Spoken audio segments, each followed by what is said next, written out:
Salut! Ce 2 janvier, la Tronchambier a publié un commentaire épinglé dans la section commentaires de leur vidéo de 2 heures, 300 000 vues, publiée il y a 2 ans, vidéo dans laquelle il m'accusait d'être un agresseur sexuel et de participer à la culture du viol. Ce commentaire signale aux internautes que la plainte d'Andrea a été classée sans suite. Ce qui est inutile, dans une vidéo qui date d'il y a 2 ans, les personnes qui ont vu cette vidéo ne verront pas ce commentaire.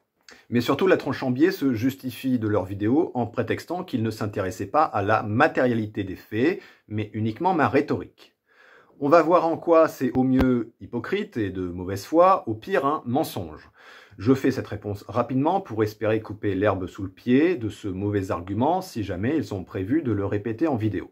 Déjà, il est possible que je sorte une vidéo de réponse à la leur. Bien qu'elle ait désormais 2 ans, cette vidéo est toujours immonde, bourrée de procès d'intention, de double standard, de jugements moraux et d'injures, mais aussi de mensonges où ils déforment certes mes propos, mais aussi celles de la plaignante. Par exemple, ils prétendent qu'elle était au bord des larmes, alors qu'elle n'a jamais dit ça.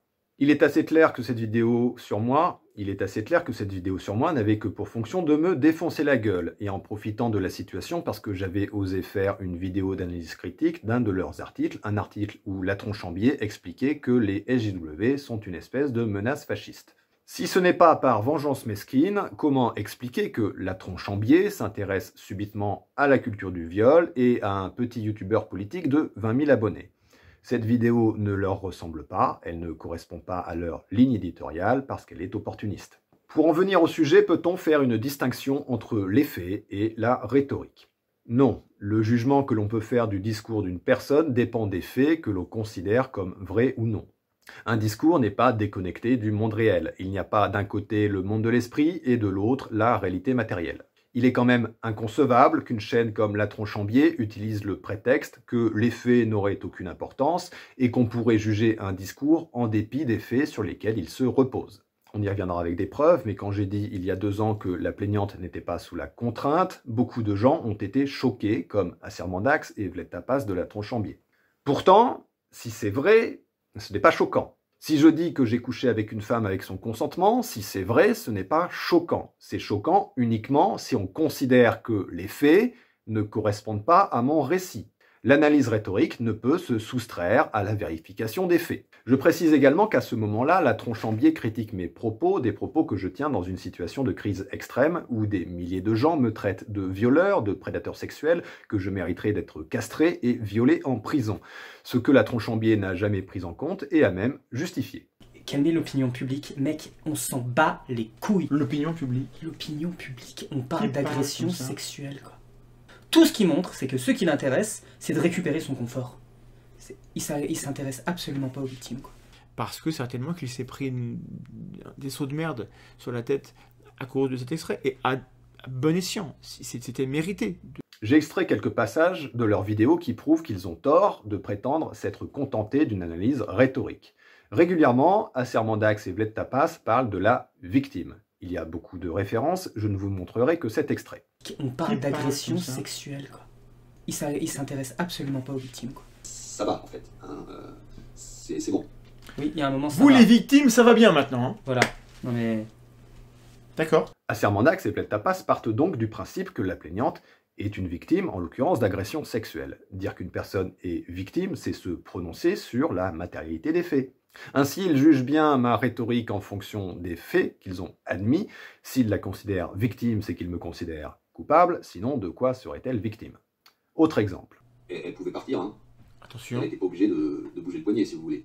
Mais elle l'a fait, elle a accepté. Voilà, et là on est au fond du marais. C'est sa faute à elle, parce qu'elle n'était pas obligée de faire ce qu'elle a fait. Et maintenant elle se plaint, alors que bon, elle a bougé le poignet, donc elle l'a branlé, elle l'a fait jouir. Donc si elle l'a fait, c'est qu'elle était bien consentante, puisqu'il ne l'a pas contrainte, il va même parler après d'un couteau sous la gorge. Et là, c'est la négation complète du combat pour la reconnaissance des violences sexuelles, parce qu'on parle d'agression sexuelle. Et de toute évidence, ce concept-là, il n'est pas compris par monsieur le militant qui donne des leçons à tout le monde. Et non seulement il ne l'a pas compris, mais il vient encore défendre son point de vue, qui a un petit peu le bon sens près de chez vous du café du commerce, quoi. C'est un ivrogne dans un bar qui dit « Oh là là, c'est bon, j'ai rien fait, c'est pas grave ». C'est ce niveau de réflexion.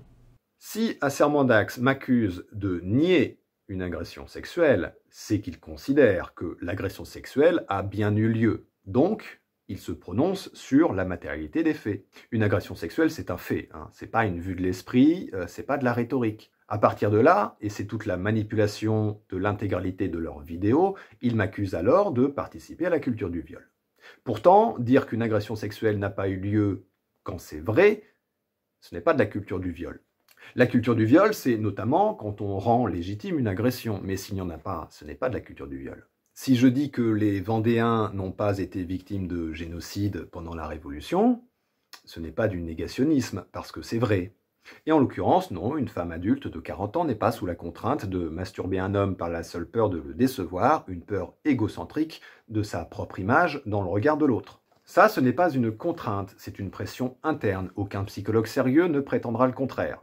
Les autres individus ne sont pas responsables de vos propres pressions internes, pas plus qu'on est responsable des complexes d'infériorité ou de la susceptibilité des autres.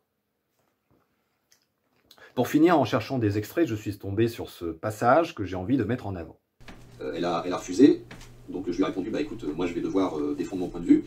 Non. Bah non. Experiment Boy n'a pas donné son point de vue sur la manière qu'il avait de parler avec des jeunes garçons. Non, il s'est tu. Ici, Acermandax me compare à Experiment Boy, en disant que, comme lui, je n'aurais pas donné mon point de vue, c'est-à-dire ma version des faits. Experiment Boy est un youtubeur qui a été accusé de corruption de mineurs, notamment dans un article de presse sur le site Numérama. Une enquête de justice est toujours en cours. Dans cet article de presse, on y voit des preuves que Experiment Boy a bien tenu des conversations à caractère sexuel avec des mineurs de moins de 15 ans, et qu'il leur a aussi demandé de garder le silence. Il y a donc des preuves. Il est donc évident que la version des faits d'Experiment Boy n'a pas un grand intérêt, les faits sont là. Contrairement à moi, il pouvait donc se taire. Il s'agit ainsi d'une comparaison fallacieuse en plus d'un déshonneur par association, car il me compare quand même à un mec accusé de corruption de mineurs, dont on possède des preuves concrètes. Je considère que c'est à cause de ce genre de raccourcis odieux que des gens en sont venus à me traiter de pédophile, alors que je le rappelle, j'ai couché avec une femme adulte de 40 ans, de 6 ans de plus que moi. Aucun rapport avec un mec qui cherche à tripoter des enfants. Ce genre de stratagème de merde, il y en a toutes les 10 secondes dans leurs vidéos de 2 heures. Des gens pourraient être tentés de défendre la Tronchambier en prétextant qu'ils n'avaient pas toutes les informations. Il est vrai que j'ai donné ma version des faits un an après, précisant notamment que la plaignante était accompagnée de son mari, ce qu'elle avait caché et ce qui a changé le point de vue de beaucoup qui ne la voyaient plus comme une femme isolée. Certes. Seulement, cet argument ne tient pas pour 2 raisons. D'une, l'ignorance n'est pas une excuse quand on ne cherche pas à la combler.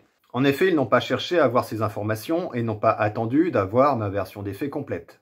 Ils n'ont pas non plus pris une seule seconde pour vérifier et interroger la version des faits de la plaignante en dépit de ses incohérences et de ses non-dits. De 2, même en considérant que la version des faits de la plaignante est vraie, elle ne décrit pas une agression sexuelle. Vous pouvez être d'accord avec un vécu sans pour autant valider sa qualification. Valider une expérience n'implique pas de valider les conclusions de l'expérience. Il est dommage de devoir rappeler ça à un docteur en biologie. Si je vous dis que ma copine me fait la tête et que je prétends alors être victime de violences psychologiques, vous pouvez réfuter qu'il s'agit d'une violence sans pour autant nier qu'elle me fait la tête. Dès le départ, dans son témoignage, la plaignante ne décrit pas une agression sexuelle parce qu'en tant qu'adulte, elle n'était pas sous la contrainte de son image d'elle-même. Voilà pourquoi sa plainte a été classée sans suite. Ce n'est pas par manque de preuves, c'est parce que les preuves ne constituent pas une agression. Si la Tronchambier veut vraiment assumer leur réaction émotive, malveillante, manipulatrice et opportuniste, la moindre des choses me semble être de supprimer leur vidéo d'origine et d'en publier une nouvelle sur le même média, avec ma source, dans laquelle ils s'excusent de m'avoir jugé coupable et reconnaissent d'avoir surinterprété mes propos à partir du prisme fallacieux de ma culpabilité présumée, dans le seul but de nuire à quelqu'un qui les a critiqués. Le tout sans se trouver de bonnes excuses, du style « c'était pour la bonne cause ». On peut toujours rêver, connaissant les réponses habituelles de la Tronchambier face à la critique. La dernière fois que j'ai critiqué Acermandax, il m'a traité de con, de SJW et d'extrémiste. Mais si je fais cette remarque, c'est que je considère malgré tout que la Tronchambier est censée respecter des principes d'honnêteté intellectuelle, contrairement à d'autres qui me sont tombés dessus et dont je n'attends rien. Tes drivers fonctionnent mieux que les siens. Oui, mais je me suis déjà mal comporté avec des gens, et je sais que les excuses c'est dur, mais j'y arrive.